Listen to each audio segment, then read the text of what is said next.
ஒரு ஊர்ல நவராத்திரி விழா கோலாகலமா நடந்துச்சு. அந்த கடற்கரை ஓரமா வசிச்சிட்டு இருந்த ஒரு குட்டி பொண்ணோட பாட்டி திடீர்னு காணாம போயிட்டாங்க. அன்னைக்கு நைட்டு பாட்டியை தேடி கிளம்பும் போது வலையில நிறைய மஞ்சளும் கடற்கரை ஓரமா நிறைய சுண்டலும் இருந்ததை பார்த்தா. உன் பாட்டி இருக்கிற இடத்த இந்த படகு வழிகாட்டுன்னு சொல்லி ஒரு படகு வந்துச்சு. ஒரு மர்மமான தீவுக்குள்ள நிறைய உப்பு ஏஞ்சல்ஸ் வந்து அதை வெல்கம் பண்ணுச்சு. அங்க வந்த ஒரு பெரிய கடல் அலை அவளை தண்ணிக்குள்ள இழுத்துட்டு போச்சு. உள்ள போய் பார்த்தா ரொம்பவே ஷாக் ஆயிட்டா. ஏன்னா அங்க பெரிய ஆக்டோபஸும் மத்தவங்களும் சமைச்சிட்டு இருந்தாங்க. வெளியில அந்த தீவோட காவலாளிக்கு அவ ஒரு பெரிய சுண்டல் பால பரிசா கொடுத்தா.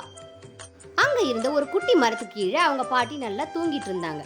அவங்களையும் அழைச்சிக்கிட்டு போய் அவ திருவிழாவை சந்தோஷமா கொண்டாடினான். கொலு வைக்கும் போது அவளோட பாட்டி மாதிரி ஒரு பொம்மையும் செஞ்சு அங்க வச்சிருந்தா. நீ அன்பா சமைச்சதால நான் உன் கூடவே இருப்பேன்னு சொல்லி ஒரு அசரீரி அந்த பொண்ணுக்கு கேட்டுச்சான்.